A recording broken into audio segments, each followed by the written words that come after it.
I mean, Pat, you're married. Tom, you're married. If your husband's doing something, if he's allegedly doing something like this, you guys would know if your wives were up to some nefarious stuff. But let's just not forget who she is. She's been, for years, lecturing America about morality, inequality, systemic failures. And look at her track record. How many times does she have to go on in the past 2 months and look at the camera and do a legal apology for all the stuff that she said on the show? And so for me, it's just better to not have anything to do with any of that. In her own words, no one is above the law, so something will come of it or it won't, but it's very sad. I don't wish that kind of shit on anybody. I mean, that's gotta be hard. They have kids, like, it's awful. And once you get lawyers involved, it's just, the lawyers always. The morning the scandal erupted, it seemed like just another ordinary day. With a coffee in hand, I was scrolling through the latest headlines, half distracted by the usual buzz. But then something stopped me cold. The name Sunny Hostin flashed across the screen. Now, it's not unusual to see her name, but this time it wasn't for her fiery opinions on The View. No, this time the spotlight was on her husband, Dr. Emmanuel Manny Hostin. And let me tell you, the headlines were far from flattering. Dr. Hostin, a respected orthopedic surgeon, and his practice Hostin Orthopedics and Sports Medicine were suddenly at the center of a storm. Allegations of insurance fraud, kickbacks, and, brace yourselves, a jaw-dropping lawsuit involving 180 defendants.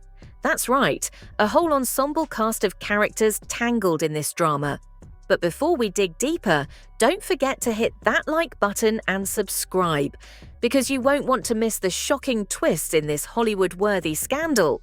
I agree with mostly everything that's been said. I mean, we know that, only about 31% of Americans trust our healthcare system. We have a terrible healthcare system. And, doctors suffer because of big corporations as well. Doctors that want to do good, like my husband, operates on someone even though they don't have insurance, and then has to sue health insurance companies to get paid for the work that he's been trained his whole life to do.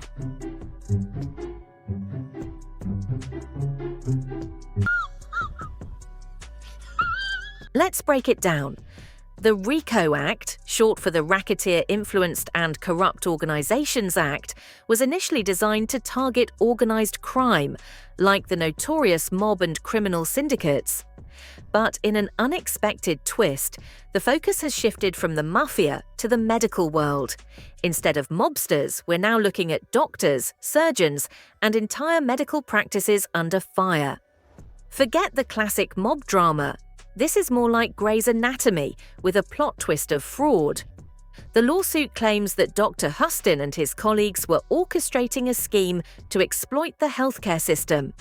Allegedly, they took bribes for performing unnecessary surgeries and defrauded insurance companies for procedures that may not have even taken place.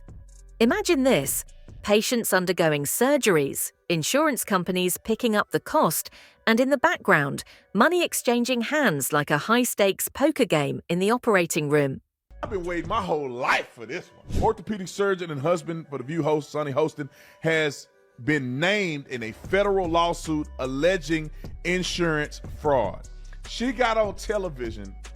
She got in. She run these women. Tell me why she got her husband is named in a lawsuit in insurance fraud, and I'm gonna show you exhibit. Let me say exhibit B. Can you show this to the jury? Roll it, Nick. Doctors suffer because of big corporations as well. Doctors that want to do good, like my husband, operates on someone even though they don't have insurance. And they're talking about threatening him with insurance fraud. I would say you could get about 20 years in prison, so that's a death sentence for him. Here's where the story takes an unexpected turn. The lawsuit is zeroing in on Dr. Hostin, accusing him of accepting financial incentives to push for or even carry out arthroscopic surgeries. These minimally invasive procedures, which involve using a camera to examine joints, may appear harmless at first glance. However, the lawsuit suggests that some of these surgeries weren't necessary at all. So, the big question is, were these patients genuinely in need of knee or shoulder surgery, or was this all just about lining someone's pockets? If the allegations hold weight, it could be more dramatic than a soap opera plot. Imagine the ultimate betrayal, where patients, trusting their doctor, later realize they were merely pawns in a financial chess game. It's a betrayal that doesn't just sting emotionally, it hurts, quite literally.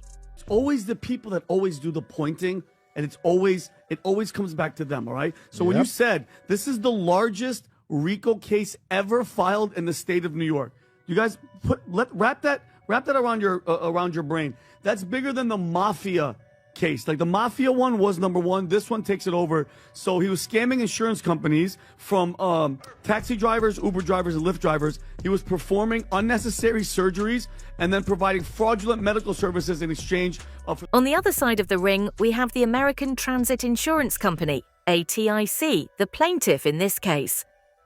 She claims to have been swindled out of millions, accusing they were billed for surgeries that either never took place or were unnecessary. It's like paying for a premium steak and getting tofu instead. But let's not kid ourselves. Insurance companies don't have spotless records either. They've faced accusations of underpaying doctors, denying legitimate claims, and using every loophole to avoid paying out. So the real question here, is Attic trying to uncover a massive healthcare scam, or is this just a last-ditch effort by a nearly bankrupt company to point fingers elsewhere? To a new lawsuit obtained by Page Six, the orthopedic surgeon was one of 200 defendants named in one of the biggest racketeer influence and corrupt organization cases ever filed in New York. Emmanuel was accused of federal insurance fraud and, quote, getting kickbacks by performing surgery and billing a company that insured taxi companies and Uber and Lyft drivers. The host's lawyer, Daniel Thwaites, wasted no time in going on the offensive. He labeled the lawsuit as a baseless attempt by the plaintiff to recoup financial losses, accusing it of being a last-ditch effort by a company on the brink of collapse. Thwaites cleverly shifted the focus, portraying the plaintiff as the true antagonist in the case. It was a textbook courtroom strategy. When you're cornered, fight back. And let me tell you, this twist is enough to keep the tension high. But there's more. Media critics were quick to weigh in, slamming the plaintiff for what they deemed to be nothing short of hypocrisy.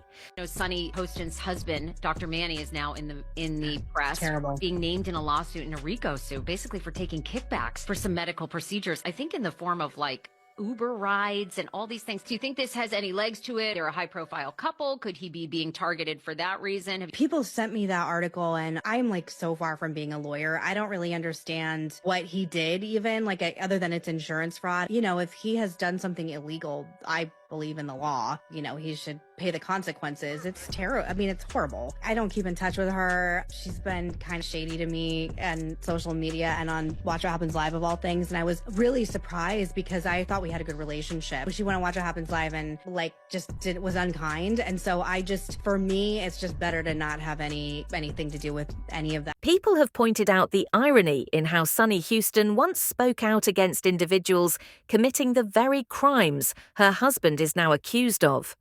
As Dr. Hostin faces a legal battle to clear his name, Sunny has remained notably silent.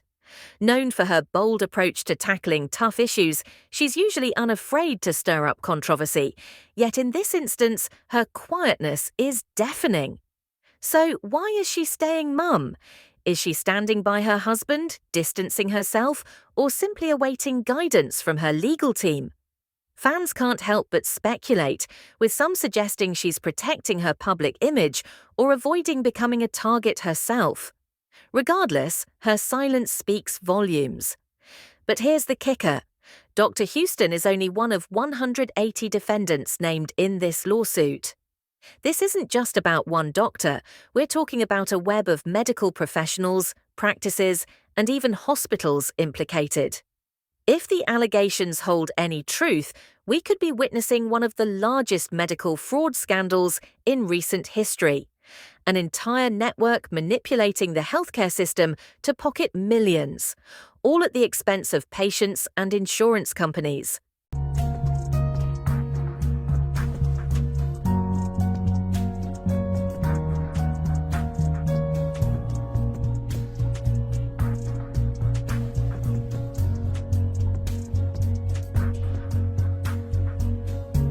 case plays out like a heist movie, but instead of a bank robbery, it's the insurance premiums that are being targeted.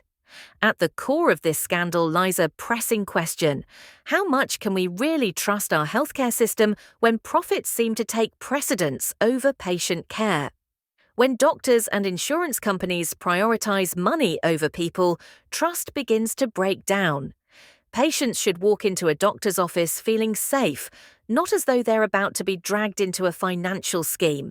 And if ADCT is using this lawsuit as a smokescreen to hide their own financial woes, they're only fueling the fire. This mess is a tangled web, and unraveling it won't be easy. As of now, Dr. Hostin hasn't been found guilty. These are just allegations. But the courtroom drama is only getting more intense. Both sides will come out swinging, and all we can do is sit back, wait, and sift through what's real and what's fabricated. Whether Dr. Hostin is guilty or innocent, this case has already cast a harsh light on some uncomfortable truths about the healthcare and insurance industries. So buckle up, this scandal is far from over. With every new twist, we'll be right here, popcorn in hand, watching it unfold like the courtroom thriller it's shaping up to be. If you enjoyed this video, don't forget to hit the like button and subscribe so you won't miss a single update. Catch you in the next one. Peace.